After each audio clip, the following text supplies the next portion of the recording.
Bwana Yesu asifiwe. Bwana Yesu asifiwe tena. Habari ya jioni ya leo wapendwa. Jina langu naitwa Believer Ezekiel Mangusho.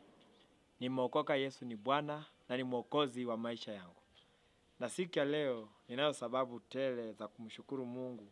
Kuona kwamba tunazidi kuonana, hasa unapoona kwamba mwezi wa 10 unaelekea kukamilika.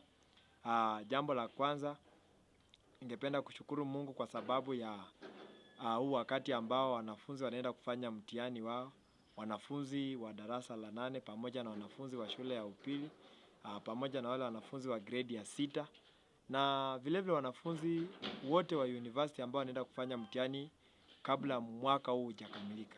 Tunayo sababu ya kumshukuru Mungu, and I wish all of you success and may God grant you what you desire. Na siku ya leo mimi naitwa Believer Ezekiel Mangusho, nimeokoka, Yesu ni Bwana. Na Mungu angependa kwamba jioni ya leo tukaweze kuwa na ushirika mchache ambao utaweza kutusaidia hasa tunapomrejelea, tukaweze kupata matokeo ambayo tunayataka katika maisha yetu. Maana najua kwamba kila mtu katika maisha yake kuna matokeo ambayo unataka kuyaona, na tukijikabili kwa Mwenyezi Mungu, basi kila mahitaji na matokeo ambayo tunataka, basi yeye ndiye muweza, ataweza kutupatia. Ndio maana usiku wa jioni ya leo ningependa sana tuwe watu ambao tutaweza kujipeana kwa huyu Mungu wetu, ili aweze kutupatia matokeo ambayo tumeyatarajia toka misingi ya ulimwengu.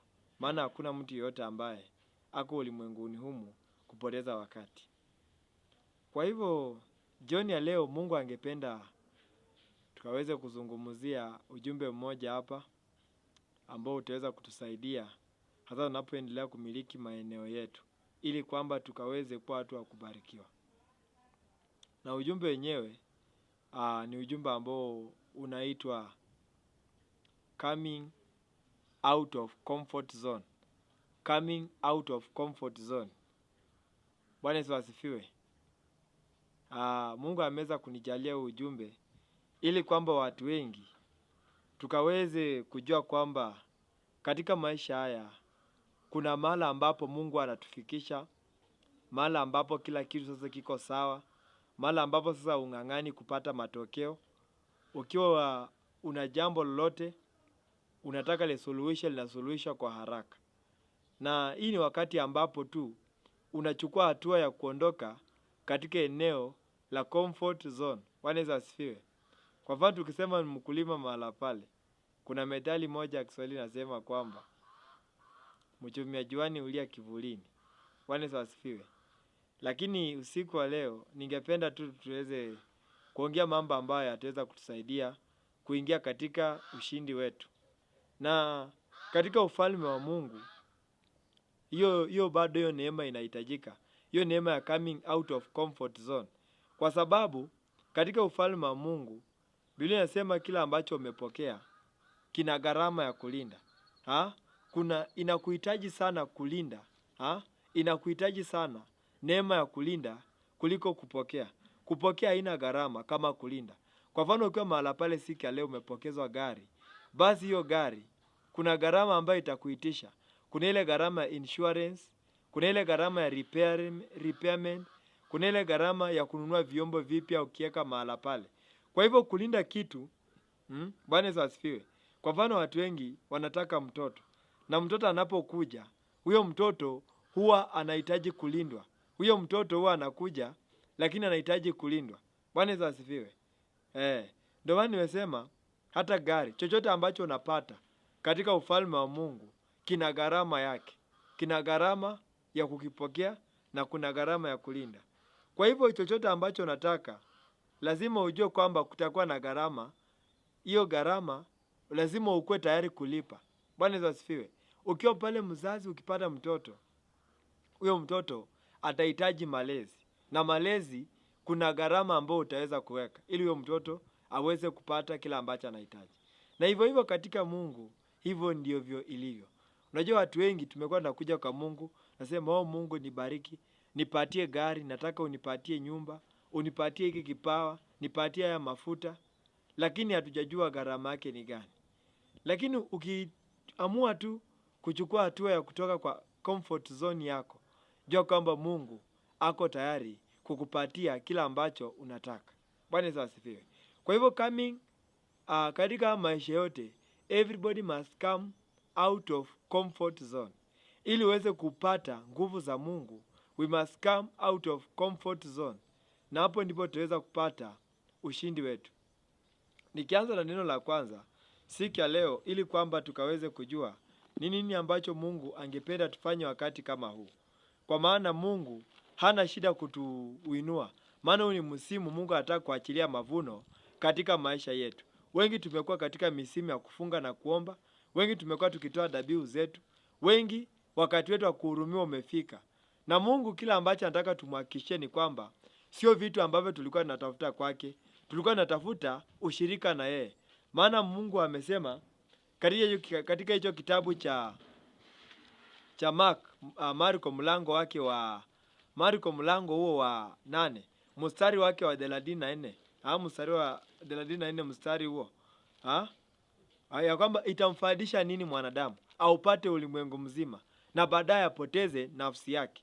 Wacha kwanza nisome kabla sijasoma Thessalonike, kwa sababu hii yote, yani Mungu anapokupatia chochote kutoka kwake, anatarajia kwamba ushirika wako na yeye hautapunguka.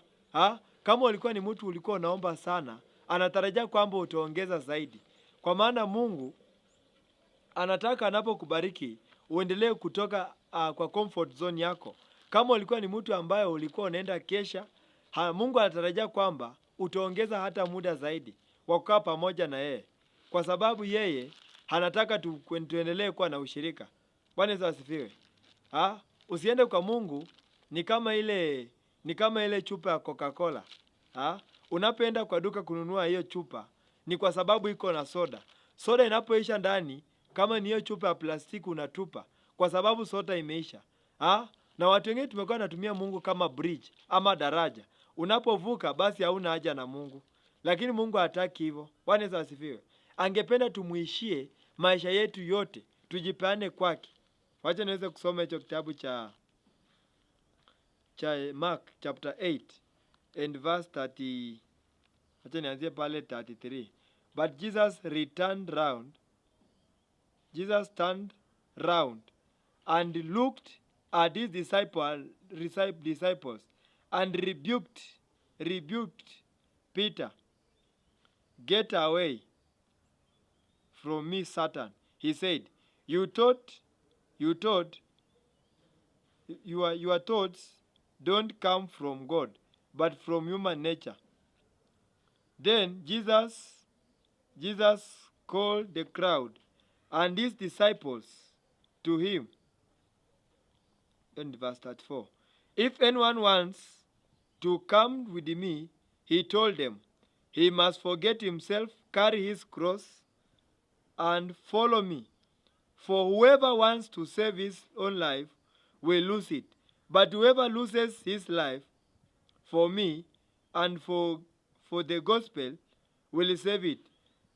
Do people gain anything if they win the whole world but lose their life? Of course not. There is nothing they can give to regain their life. Bwana Yesu asifiwe. Kwa hivyo neno limesema kwamba itamfaidi ni mwanadamu aupate ulimwengu mzima na apoteze uhai wake. Neno limesema verse 36, hicho kitabu cha Mark mlango wake wa 8 mstari wa 36, ya kwamba do people gain anything if they win the whole world but lose their life? Of course not. There is nothing they can give to regain their life. Bwana Yesu asifiwe. Kwa hivyo Mungu anatarajia kwamba hautapoteza maisha yako, hata kupoteza. Unapenda kwake kumwomba chochote aweze kukupatia, hatarajii kwamba utaondoka. Maana tumeumbwa sisi wote ili tukaweze kumwabudu. Bwana Yesu asifiwe. Tumeumbwa ili tukaweze kumwabudu. Hajatarajia kwamba tunapopokea kila ambacho tunataka, tunapopokea baraka kutoka kwake, yeye hatarajii kwamba tutatengana na yeye. Bwana Yesu asifiwe. Kila ambacho anataka tuendelee kuwa na ushirika na yeye milele na milele. Bwana Yesu asifiwe. Kwa hivyo ushirika wako na Mungu, maana amesema yule anayetaka kumfuata yeye lazima achukie. Wacha nisome. If anyone want to come with me, he told them, he must forget himself, he must forget self, carry his cross and follow me.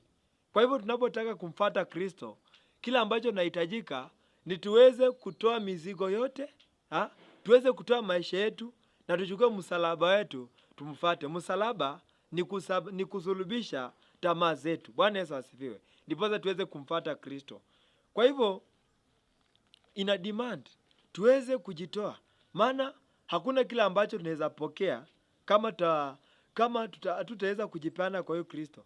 Lazima tujisahau, tusahau maisha yetu na tusahau hata watu walio karibu na sisi, ili kwamba tumfuate Kristo. Lakini usitengane nao. Bwana Yesu asifiwe. Usitengane nao, lakini amesema uweze kujitoa kwake. Bwana Yesu asifiwe. Nikisoma kitabu cha Thessalonians chapter 1 Thessalonians chapter 5 and verse 3. Biblia inasema, when people say everything is quiet and safe, then suddenly destruction will hit them. It will come as suddenly as pains that come upon a woman in labor, and people will not escape. Bwana Yesu asifiwe. Biblia inasema wakati wanasema kuna amani, when people say peace, peace, suddenly destruction will strike at once. Na itaweza kuwafinyilia kana kwamba mke anayetaka kujifungua.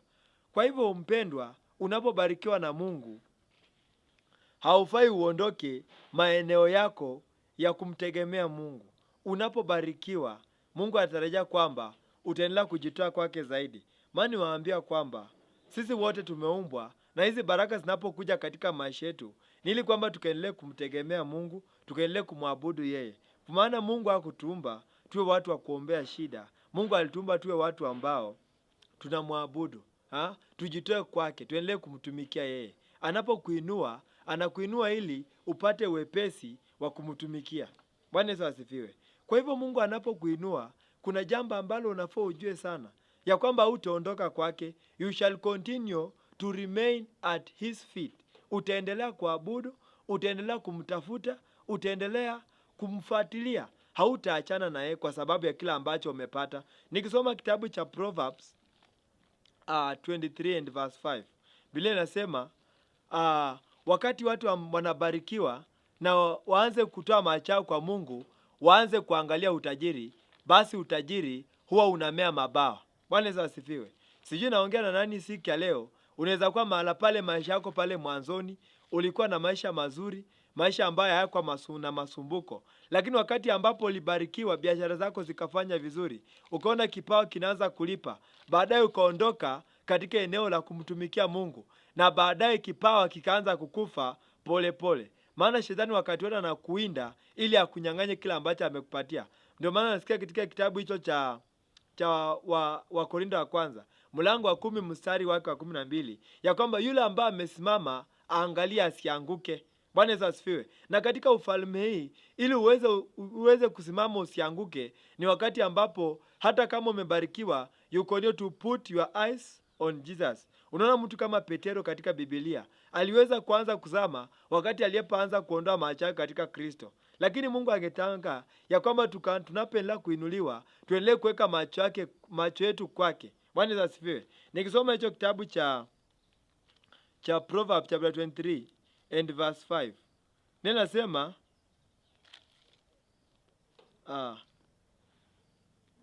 akamba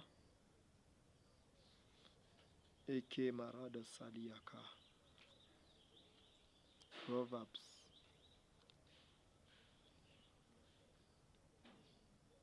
Okay, nikisoma inasema your money can be gone. Your money, wacha nianzie verse 4. Akamba be wise enough not to wear yourself out trying to get rich. Verse 5. Your money can be gone in a flash, as if it had grown wings and flown away like an eagle. Bwana Yesu asifiwe. Yaani neno linajaribu kutuambia kwamba wakati ambapo tunatoa macho yetu kwa Mungu na tuanze kuangalia zile baraka ambazo ametupatia, hizo breakthroughs ambazo ametupatia, anasema kwamba huo utajiri unamea mabawa. Kama ni kipawa kinaanza kudidimia. Kwa mfano, yani kile ambacho Mungu anataka kutuambia hapa, kile Mungu anataka kutuambia ni kwamba ile njia ambayo ulitumia kupokea kitu fulani, hiyo ndio njia ambayo unafaa kutumia kulinda. Kama ulipata hiyo cheo yako kupitia maombezi, endelea kulinda hiyo cheo kupitia maombezi. Bwana Yesu asifiwe. Maana hiyo success imekuja ni kwa sababu Mungu ameona kikombe chako kilijaa. Ulimtafuta na kikombe chako kikawa kimejaa. Kwa hivyo kila ambacho Mungu anataka ni kuendelea kulinda kila ambacho amekupatia na hiyo neema. Bwana Yesu asifiwe. Kwa hivyo you must continue to come out of your comfort zone. Continue to be prayerful person. Hata kama mwito umepanuka, hata kama kipawa kimeongezeka, continue to come out of your comfort zone. Na Mungu ataweza kusaidia. Maana kila ambacho umepokea, unapoondoa macho yako kwa Mungu na uanze kukitazamia kila ambacho umepokea, wewe ushindi uko nao, basi jua kwamba wewe utajiri au wewe ushindi utaanza kumea mabawa, utaanza kudidimia. Kwa mfano, ulikuwa mtu ambao unaenda kanisani, wakati wote wa kanisa ulikuwa mahala pale, wakati ambapo Mungu alikuwa hajakupatia kila ambacho ulikuwa unataka. Hiyo biashara ambayo haukuwa nayo, ulikuwa ni mtu ambaye haukuwa na ndoa, Mungu akakupatia hiyo ndoa. Najua kwamba alipokupatia hakutarajia kwamba utaondoka kwake, utaendelea kusimama mahala pale na kumtazamia yeye. Bwana Yesu asifiwe. Maana Mungu hana shida kutubariki. Hata ukiona katika kitabu cha Matthew chapter 6 and verse 33. Unaona anasema kwamba tutafute ufalme wake kwanza, na utakatifu wake, na mengine yote yatafuata. Bwana Yesu asifiwe. Hii ina maana kwamba we need to prosper spiritually. Ili tuweze kupokea chochote kwa Mungu, tunahitaji tuwe spiritually prosperous. Lazima tu prosper spiritually. Inasema katika hicho kitabu cha Matthew chapter 6 and verse 33 ya kwamba instead be concerned above everything else with the kingdom of God and with what he requires of you, and he will provide you with all these other things. Bwana Yesu asifiwe. Kwa hivyo yule uko mahala pale, ulimwomba Mungu akakupatia kila ambacho ulitaka, basi jua kwamba haijaisha mahala pale kumtegemea Mungu. Endelea kumtegemea Mungu. Na tutaweza kuangalia watu kadha wa kadha ambao baada ya Mungu kuwainua hawakuondoka katika eneo lao. Waliendelea kumtafuta Mungu, waliendelea kumlilia Mungu, waliendelea kumtegemea Mungu katika kila wakati. Bwana Yesu asifiwe. Na mtu wa kwanza ni mtu ambaye anaitwa Solomon. Unapata kwamba Solomon wakati acha niseme ni Daudi. Ni Daudi. Mtu kama Daudi, wakati ambapo Mungu aliweza kumbariki, unaona kwamba amefanyika mfalme, hakuingia katika hekalu lake, aliendelea kumtafuta Mungu. Hiyo naweza kusoma katika kitabu cha Psalms chapter 132, tazia verse 1, taweza kusoma mpaka pale verse 5. Biblia inasema, Lord, do not forget David and all the hardship he endured. Remember, Lord, what he promised. He promised. The vow he made to you, the mighty God of Jacob. Verse 3. I will not go home or go to bed, while I will not rest or sleep until I provide a place for the Lord, a home a home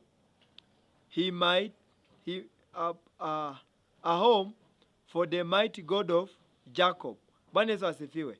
Kwa hivyo unaona kwamba Daudi alisema sitaingia katika usingizi, sitaingia katika pumziko hadi nimpatie Mungu mahali. Bwana Yesu asifiwe.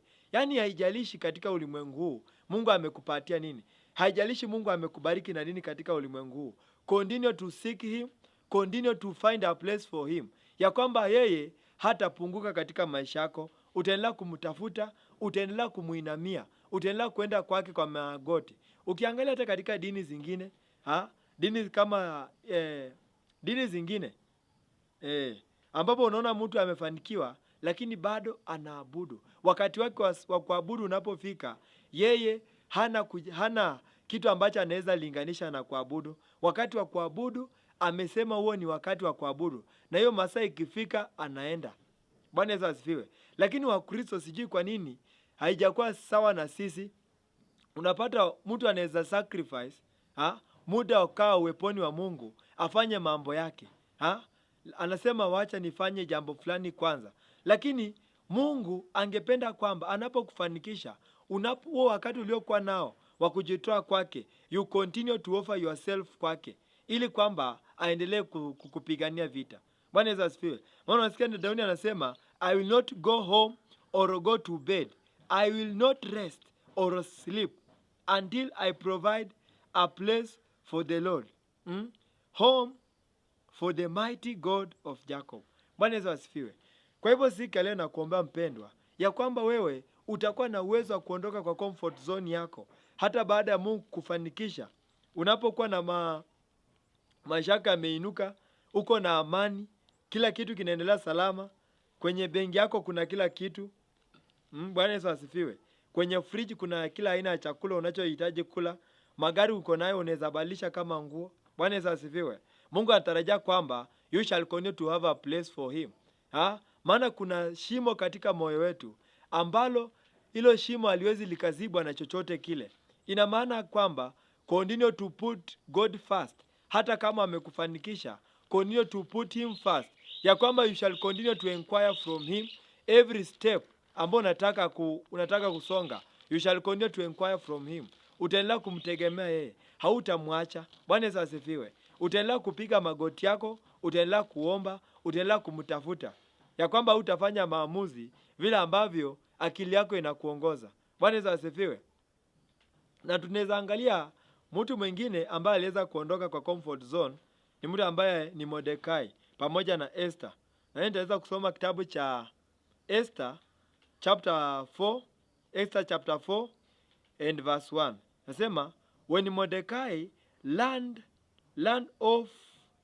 of all that had been done, he tore his clothes in anguish. Then he dressed in sackcloth, covered his head with ashes, and walked through the city, wailing loudly, bitterly, until he came to the entrance of the palace. He did not go in because no one wearing sackcloth was allowed inside. Throughout all the provinces, wherever the king's proclamation was made known, there was loud mourning among the Jews. They fasted, wept, and wailed, and most of them put on sackcloth, lay in ashes. Bwana Yesu asifiwe.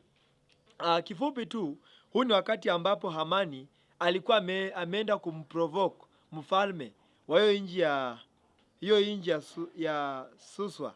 Yaani hiyo inji, mfalme alikuwa ametangaza habari ya kwamba wana wa Israeli wataweza kuuawa. Huyo alikuwa ni mfalme wa Pasha, kunradi. Huyu mfalme Xerxes alikuwa mfalme wa Pasha. Kwa hivyo akawa amepeleka ujumbe, na huo ujumbe ya kwamba alidanganya mfalme, na mfalme akaweza kuweka seal ya kwamba wana wa Israeli wanafaa wauawe. Kwa hivyo hiyo ujumbe ikawa imepelekwa katika eneo lote, katika hiyo eneo, katika huo ufalme wa Susa. Unaona kwamba ujumbe ukapelekwa. Na unajua wakati huo Mordekai alikuwa anakaa katika kasri ya mfalme. Alikuwa ni watchman katika hiyo palace ya mfalme. Na unajua wewe ukiwa pale watchman katika palace ya mfalme, ina maana kwamba unapata donge nono. Maana kumchunga mfalme sio kitu rahisi. Kumchunga mfalme ina maana you are equipped, umewezeshwa kila kitu. Kuna lot of comfort zone kwa sababu unachunga katika lango la mfalme na kuna uwezo. Kwa hivyo hiyo hata ingezuilia, kwa sababu nasema hasa mimi niko na mfalme, nachunga mfalme, nini itakayoweza kunikaribia? Nini itaweza kunikaribia? Mimi nachunga mfalme. Kwa hivyo kuna hiyo comfort zone. Kama yeye angesema hao wenye wanaenda kuwawa sio mimi, ni wale watu wako nje, hawako karibu na mimi. Lakini unaona kwamba Mordekai aliposikia hiyo habari, yeye aliweza alirarua mavazi yake, na akaweza kujivika vazi la maombolezo, magunia, na akaenda katika mji mzima akizunguka, akiomba, akiomboleza, kwa sababu alisikia habari. Bwana Yesu asifiwe. Alikataa kuwa comforted kwa sababu alisikia hiyo habari ya watu wake kuuawa. Sijui ni wangapi mahala hapa siku ya leo, unaposikia habari yote mbaya kuhusu watu wako utaomboleza. Sijui ni watu wangapi uka mahala pale unaweza ona shida ya mwenzako ukaingilia kati. Mungu angependa kwamba wewe unaposikia hali ya mtu unaingilia kati. Ukiona mtu ambaye alikuwa vile vile katika hiyo comfort zone, na hiyo kwa sababu ya hiyo comfort zone angeweza kukosa kutilia maanani. Na huyu ni mwingine, ni Esther. Esther, hebu unajua uko ndani ya yani palace ya mfalme. Na unajua kwa mfalme kuna best cooks, kuna watu wanapika chakula cha maana. Na hapo ukiwa mahala pale unaweza jikuta kwamba unashindwa kulipa gharama. Lakini unaona kwamba Esther alikuwa katika hiyo kasri ya mfalme na akaweza kufunga alipoambiwa na Mordekai ya kwamba ataweza kuenda mbele ya mfalme. Na ilikuwa katika wakati haungeenda mbele ya mfalme kama hujaitwa, lazima mfalme akuruhusu ndio pesa uweze kuingia. Nikisoma hicho kitabu cha Esther chapter 4 and verse 4. Linasema, when Esther's young women and eunuchs told her what Mordecai was doing, he was deeply disturbed.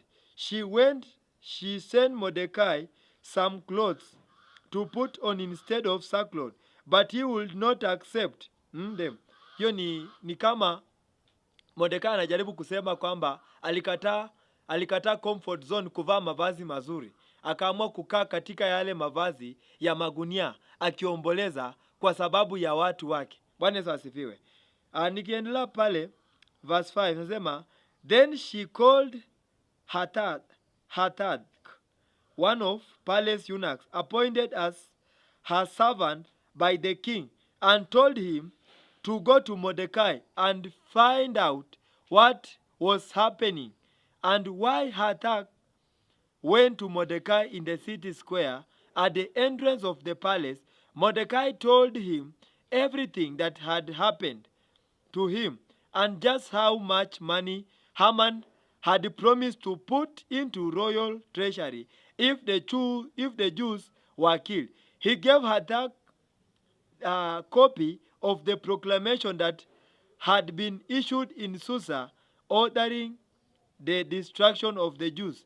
Mordecai asked him to take it to Esther, explain the situation to her, and ask her to go and plead with the king and beg him to have mercy on her people. Bwana Yesu asifiwe. Kwa hivyo unaona kwamba akaweza kumwandikia Esther, akamwambia vile ambavyo Hamani alikuwa amemwahidia mfalme ya kwamba atampatia kiasi kikubwa cha fedha ikiwa tu wana wa Israeli watauawa.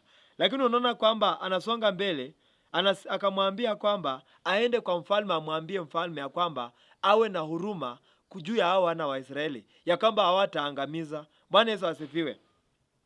Nikisonga mbele, Biblia inasema verse 11 ya kwamba if anyone man or woman goes to the inner courtyard and see the king without being summoned, that person must die.